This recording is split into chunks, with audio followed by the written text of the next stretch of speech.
اللہ تعالیٰ جل شانہ تو قرآن میں واضح اور دو ٹوک فرماتا ہے، قل ما یعبأ بکم ربی لولا دعاؤکم۔ محبوب تم فرما دو اے لوگو، اگر تم دعا نہیں کرو گے تو اللہ بھی پرواہ کرنا چھوڑ دے گا۔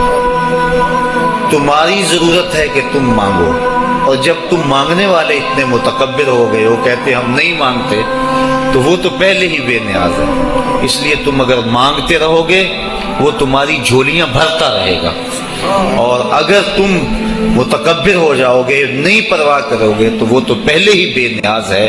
مانگنا تمہاری ضرورت ہے، اس کی ضرورت نہیں ہے کہ وہ تمہیں دے، لہٰذا تم اس کو اس سے طلب کرتے رہو، جھولی پھیلا پھیلا کے مانگتے رہو، وہ تمہاری جھولیاں بھرتا رہے گا۔ تو پہلا حق جو ہے، وہ پہلا مقصد ہماری ایسی تقاریب کے انعقاد کا دعائے مغفرت ہے۔ دوسرا مقصد ہماری اس قبیل کی تقریبات کا پسماندگان سے اظہار تعزیت ہے، کیونکہ اگر دعا ہی مقصد ہو تو دعا تو گھر بیٹھے بھی ہم کر سکتے تھے۔ اتنے طویل ترین سفر کر کے آج ہر بندہ مصروف ہے، اپنی گوناگوں مصروفیات سے وقت نکال کر آپ یہاں آئے ہیں۔ اگر صرف دعا ہی مقصد ہے تو دعا تو آپ گھر بیٹھے بھی کر سکتے تھے۔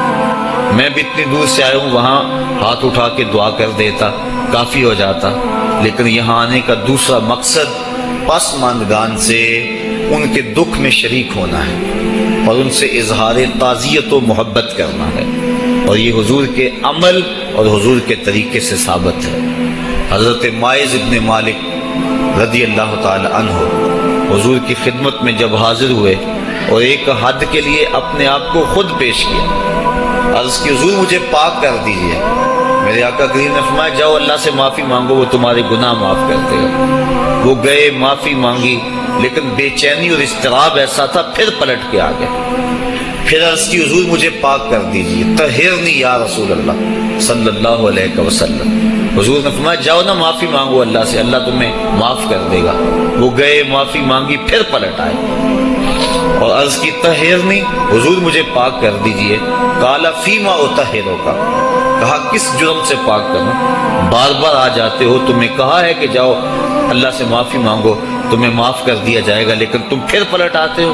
قال من الزنا، عرض کی حضور مجھ سے زنا سرزد ہو گیا ہوں، میں شادی شدہ، اور شادی شدہ زانی کی جو سزا ہے وہ کڑی بھی ہے، میرے علم میں ہے کہ اسے سنسار کر دیا جائے، وہ دھرتی پہ جینے کے قابل نہیں ہے، لیکن اس کے باوجود میں اقرار کرتا ہوں تاکہ جو آخرت کی سزا ہے اس کے مقابلے میں یہ دنیا کی سزا کچھ بھی نہیں ہے۔ آخرت کی سزا بڑی سخت اور کڑی ہے۔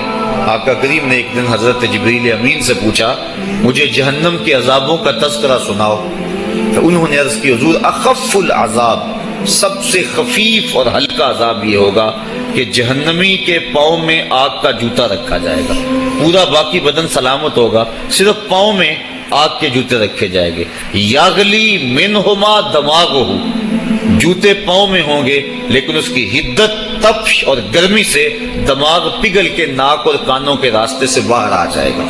یہ سب سے ہلکے عذاب کی کیفیت ہے، اور جو سخت عذاب ہیں العیاذ باللہ۔ تو عرض کی حضور میں آخرت کے عذاب سے اس دنیا کے دکھ کو ترجیح دیتا ہوں، تو میں خود اقرار کرتا ہوں میرے اوپر حد شرعی نافذ کر دیجئے تاکہ میں پاک ہو جاؤں۔ آقا کریم نے فرمایا کہ انہوں نے نشہ تو نہیں کیا ہوا؟ ایک صاحب اٹھے، منہ سونگا، عرض کی نہیں حضور ایسی کوئی کیفیت نہیں۔ پھر فرمایا کہ اس کا توازن عقلی تو ٹھیک ہے، اتنی بڑی سزا اس جرم کی اور یہ بار بار اقرار کیے جا رہا ہے؟ تو صحابہ نے عرض کی حضور صحیح الحواس ہیں، اور اتنے میں وہ 4-5 مرتبہ اپنے اس جرم کا اقرار کر چکے۔ اب گواہ کی کوئی ضرورت نہیں تھی، جب وہ خود اقراری تھے تو آقا کریم نے فرمایا ان کو سنسار کر دو۔ ماعز ابن مالک اسلمی کو پتھر مار مار کے سنسار کیا جا رہا ہے۔ یہ مسلم کتاب الحدود کی روایت ہے، اور ایک روایت کے لفظ ہیں جب ان کو سنسار کیا جا رہا تھا حضور مسجد نبوی میں کبھی کھڑے ہو جاتے تھے، کبھی بیٹھ جاتے تھے، آنکھوں میں آنسو تھے، بدن پہ لرزہ تھا۔ کسی نے کہا بندہ نواز خود ہی حکم دیا ہے اور خود ہی رو رہے ہو؟ کہا وہ میرا عدل تھا، یہ میری محبت ہے۔ اللہ تعالیٰ جل شانہ تو قرآن میں واضح اور دو ٹوک فرماتا ہے قل ما یابو بکم ربی لولا دعاؤکم، محبوب تم فرما دو اے لوگو اگر تم دعا نہیں کرو گے تو اللہ بھی پرواہ کرنا چھوڑ دے گا۔ تمہاری ضرورت ہے کہ تم مانگو، اور جب تم مانگنے والے اتنے متکبر ہو گئے ہو، کہتے ہم نہیں مانگتے، تو وہ تو پہلے ہی بے نیاز ہے، اس لیے تم اگر مانگتے رہو گے وہ تمہاری جھولیاں بھرتا رہے گا، اور اگر تم متکبر ہو جاؤ گے، نہیں پرواہ کرو گے، تو وہ تو پہلے ہی بے نیاز ہے۔ مانگنا تمہاری ضرورت ہے، اس کی ضرورت نہیں ہے کہ وہ تمہیں دے، لہٰذا تم اس کو اس سے طلب کرتے رہو، جھولی پھیلا پھیلا کے مانگتے رہو، وہ تمہاری جھولیاں بھرتا رہے گا۔ تو پہلا حق جو ہے، وہ پہلا مقصد ہماری ایسی تقاریب کے انعقاد کا دعائے مغفرت ہے۔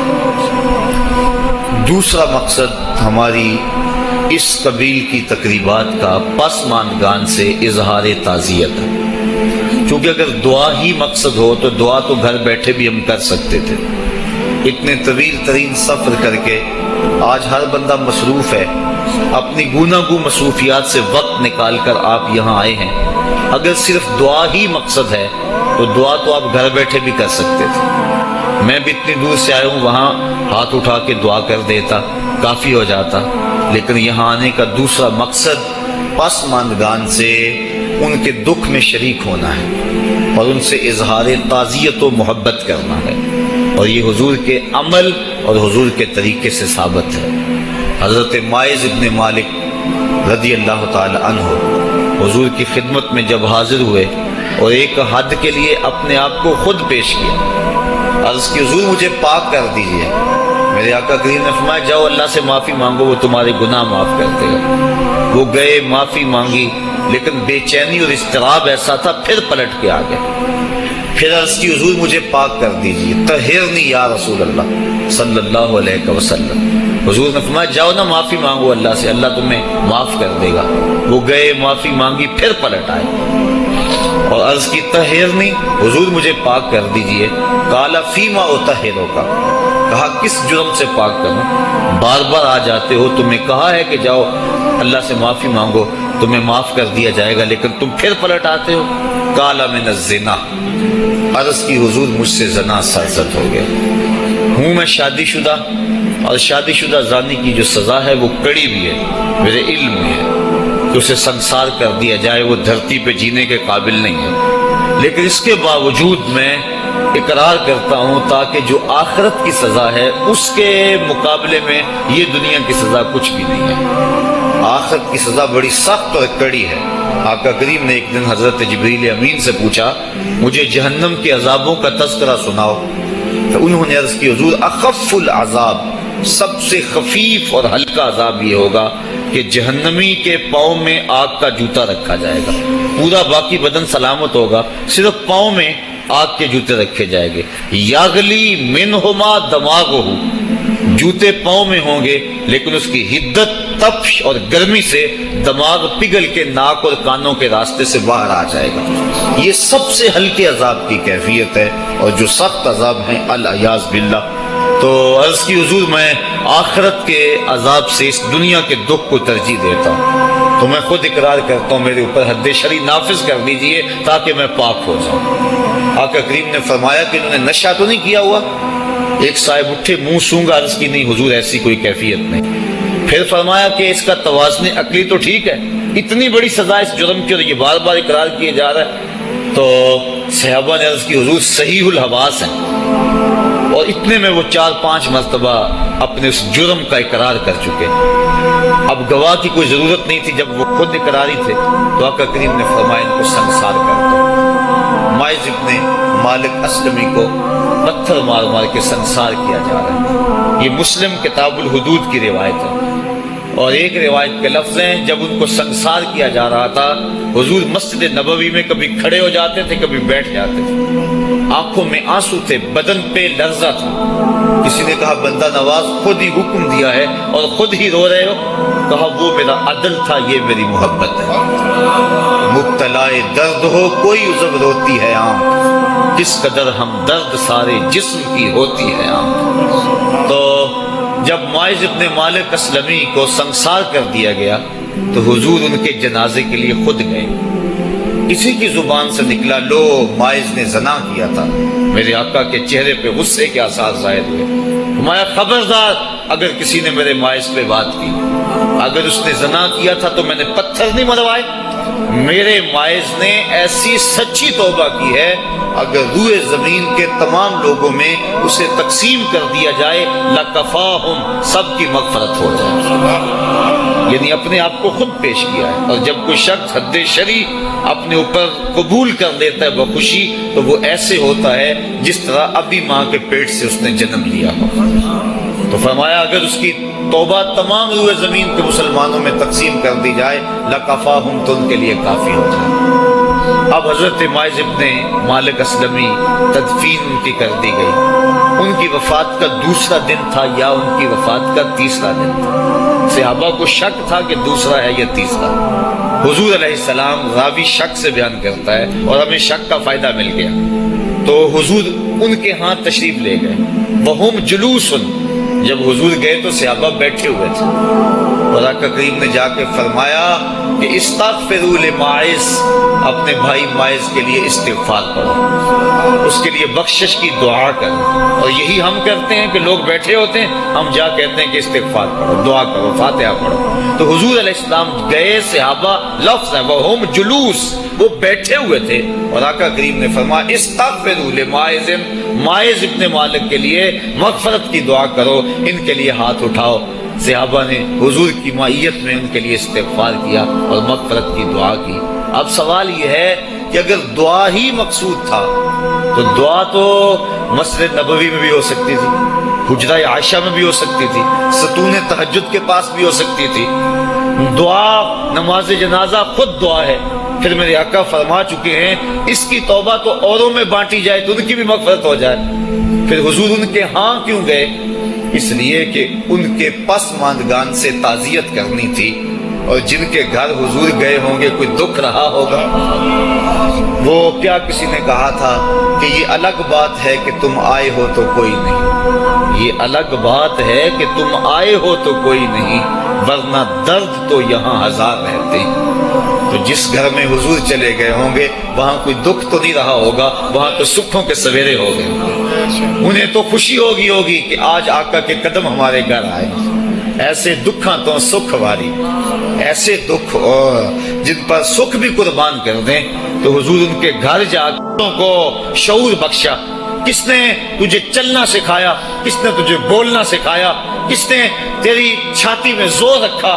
آج تو کڑیل جوان ہے، آج دولت کے انبار تیرے پاس ہیں، آج تو چودھری ہے، آج تو خان صاحب ہے، آج تو بہت بڑا عالم ہے، آج تو مفتی ہے، آج تو پیر ہے، آج تو منسٹر ہے، آج تو ناظم ہے، آج دنیا تیری بات گزار ہے. آج تیرے دماغ میں وہ قوت رکھ دی گئی کہ دنیا کو تو انگلیوں پہ نچا رہا ہے.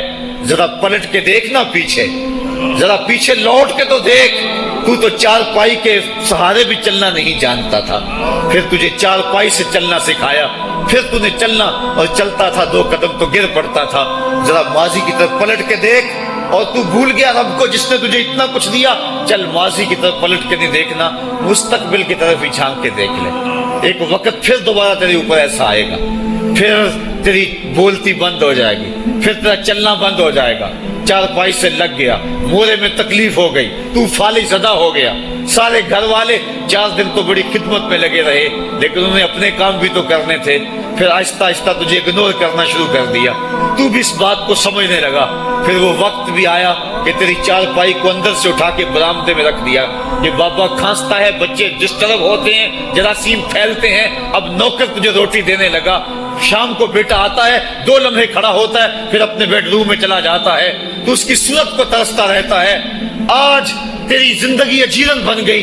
پھر تیرے اوپر ایسے حملے بیماریوں کے ہوئے، ایسی تکلیفیں ہوئیں، بولو براز بھی اوپر. لوگ ناک پہ کپڑا رکھ کے تجھے اٹھاتے ہیں. اس وقت تو اپنی زندگی سے تنگ آ گیا. تو کہتا ہے ڈاکٹر کو لگا زہر کا ٹیکا، مجھے موت آ جائے. بتا ہم تجھے موت بھی نہ دیتے تو کیا کرتا؟ ہم نے تجھے زندگی دی تھی، یہ ہمارا احسان. اور اب تمہیں موت اگر دیں گے تو یہ بھی ہمارا احسان ہے. اگر تو تڑپتا تھا، تیری زندگی جو ہے وہ اجیرن بن چکی تھی، سارے تجھ سے تنگ آ گئے تھے. تیرے بیٹے بھی کہتے دعا کرو اللہ بابے کو پردہ دے دے، سارے تیرے پردہ مانگ رہے تھے، اب بتا کہ ہم تجھے پردہ بھی نہ دیتے تو کیا کرتے؟ لائے درد ہو کوئی عذب روتی ہے آنکھ، کس قدر ہمدرد سارے جسم کی ہوتی ہے آنکھ۔ تو جب ماعز ابن مالک اسلمی کو سنسار کر دیا گیا تو حضور ان کے جنازے کے لیے خود گئے۔ کسی کی زبان سے نکلا، لو ماعز نے زنا کیا تھا، میرے آقا کے چہرے پہ غصے کے آثار ظاہر ہوئے۔ فرمایا خبردار اگر کسی نے میرے ماعز پہ بات کی، اگر اس نے زنا کیا تھا تو میں نے پتھر نہیں مروائے۔ میرے ماعز نے ایسی سچی توبہ کی ہے، اگر روئے زمین کے تمام لوگوں میں اسے تقسیم کر دیا جائے لکفاہم، سب کی مغفرت ہو جائے۔ یعنی اپنے آپ کو خود پیش کیا ہے۔ اور جب کوئی شخص حد شرعی اپنے اوپر قبول کر لیتا ہے بخوشی، تو وہ ایسے ہوتا ہے جس طرح ابھی ماں کے پیٹ سے اس نے جنم لیا ہو۔ تو فرمایا اگر اس کی توبہ تمام روئے زمین کے مسلمانوں میں تقسیم کر دی جائے لکفاہم، تو ان کے لیے کافی ہو جائے۔ اب حضرت ماعز ابن مالک اسلمی تدفین ان کی کر دی گئی۔ ان کی وفات کا دوسرا دن تھا یا ان کی وفات کا تیسرا دن تھا۔ صحابہ کو شک تھا کہ دوسرا ہے یا تیسرا۔ حضور علیہ السلام راوی شک سے بیان کرتا ہے اور ہمیں شک کا فائدہ مل گیا۔ تو حضور ان کے ہاں تشریف لے گئے، وہم جلوس، جب حضور گئے تو صحابہ بیٹھے ہوئے تھے، اور آقا کریم نے جا کے فرمایا کہ استغفروا لماعز، اپنے بھائی ماعز کے لیے استغفار پڑھو، اس کے لیے بخشش کی دعا کرو۔ اور یہی ہم کرتے ہیں کہ لوگ بیٹھے ہوتے ہیں، ہم جا کہتے ہیں کہ استغفار کرو، دعا کرو، فاتحہ پڑھو۔ تو حضور علیہ السلام گئے، صحابہ لفظ ہے وہم جلوس، وہ بیٹھے ہوئے تھے، اور آقا کریم نے فرمایا استغفروا لماعز، ماعز ابن مالک کے لیے مغفرت کی دعا کرو، ان کے لیے ہاتھ اٹھاؤ۔ صحابہ نے حضور کی معیت میں ان کے لیے استغفار کیا اور مغفرت کی دعا کی۔ اب سوال یہ ہے کہ اگر دعا ہی مقصود تھا تو دعا تو مسجد نبوی میں بھی ہو سکتی تھی، حجرہ عائشہ میں بھی ہو سکتی تھی، ستون تہجد کے پاس بھی ہو سکتی تھی۔ دعا نماز جنازہ خود دعا ہے، پھر میرے آقا فرما چکے ہیں اس کی توبہ تو اوروں میں بانٹی جائے تو ان کی بھی مغفرت ہو جائے۔ پھر حضور ان کے ہاں کیوں گئے؟ اس لیے کہ ان کے پسماندگان سے تعزیت کرنی تھی، اور جن کے گھر حضور گئے ہوں گے کوئی دکھ رہا ہوگا۔ وہ کیا کسی نے کہا تھا کہ یہ الگ بات ہے کہ تم آئے ہو تو کوئی نہیں، یہ الگ بات ہے کہ تم آئے ہو تو کوئی نہیں، ورنہ درد تو یہاں ہزار رہتے ہیں۔ تو جس گھر میں حضور چلے گئے ہوں گے وہاں کوئی دکھ تو نہیں رہا ہوگا، وہاں تو سکھوں کے سویرے ہو گئے، انہیں تو خوشی ہوگی کہ آج آقا کے قدم ہمارے گھر آئے۔ ایسے دکھاں تو سکھ واری، ایسے دکھ اور جن پر سکھ بھی قربان کر دیں۔ تو حضور ان کے گھر جا کو شعور بخشا۔ کس نے تجھے چلنا سکھایا؟ کس نے تجھے بولنا سکھایا؟ کس نے تیری چھاتی میں زور رکھا؟ آج تو کڑیل جوان ہے، آج دولت کے انبار تیرے پاس ہیں، آج تو چودھری ہے، آج تو خان صاحب ہے، آج تو بہت بڑا عالم ہے، آج تو مفتی ہے، آج تو پیر ہے، آج تو منسٹر ہے، آج تو ناظم ہے، آج دنیا تیری بات گزار ہے۔ آج تیرے دماغ میں وہ قوت رکھ دی گئی کہ دنیا کو تو انگلیوں پہ نچا رہا ہے۔ ذرا پلٹ کے دیکھنا پیچھے، ذرا پیچھے لوٹ کے تو دیکھ، تو چار پائی کے سہارے بھی چلنا نہیں جانتا تھا، پھر تجھے چار پائی سے چلنا سکھایا، پھر تو نے چلنا، اور چلتا تھا 2 قدم تو گر پڑتا تھا۔ ذرا ماضی کی طرف پلٹ کے دیکھ، اور تو بھول گیا رب کو جس نے تجھے اتنا کچھ دیا۔ چل ماضی کی طرف پلٹ کے نہیں دیکھنا، مستقبل کی طرف ہی جھانک کے دیکھ لے۔ ایک وقت پھر دوبارہ تیرے اوپر ایسا آئے گا، پھر تیری بولتی بند ہو جائے گی، پھر تیرا چلنا بند ہو جائے گا۔ چار پائی سے لگ گیا، مورے میں تکلیف ہو گئی، تو فالج زدہ ہو گیا۔ سارے گھر والے 4 دن تو بڑی خدمت میں لگے رہے، لیکن انہیں اپنے کام بھی تو کرنے تھے۔ پھر آہستہ آہستہ تجھے اگنور کرنا شروع کر دیا، تو بھی اس بات کو سمجھنے لگا۔ پھر وہ وقت بھی آیا کہ تیری 4 پائی کو اندر سے اٹھا کے برآمدے میں رکھ دیا۔ یہ بابا کھانستا ہے، بچے ڈسٹرب ہوتے ہیں، جراثیم پھیلتے ہیں، اب نوکر تجھے روٹی دینے لگا۔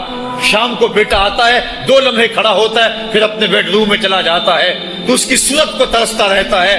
آج تیری زندگی اجیرن بن گئی، پھر پھر تیرے اوپر ایسے حملے بیماریوں کے ہوئے، ایسی تکلیفیں ہوئیں، بول و براز بھی اوپر، لوگ ناک پہ کپڑا رکھ کے تجھے اٹھاتے ہیں۔ اس وقت تو اپنی زندگی سے تنگ آ گیا، تو کہتا ہے ڈاکٹر کو لگا زہر کا ٹیکہ، مجھے موت آ جائے، بتا ہم تجھے موت بھی نہ دیتے تو کیا کرتا؟ ہم نے تجھے زندگی دی تھی، یہ ہمارا احسان، اور اب تمہیں موت اگر دیں گے تو یہ بھی ہمارا احسان ہے۔ اگر تو تڑپتا تھا، تیری زندگی جو ہے وہ اجیرن بن چکی تھی، سارے تجھ سے تنگ آ گئے تھے، تیرے بیٹے بھی کہتے دعا کرو اللہ بابے کو پردہ دے دے، سارے تیرے پردہ مانگ رہے تھے، اب بتا کہ ہم تجھے پردہ بھی نہ دیتے تو کیا کرتے؟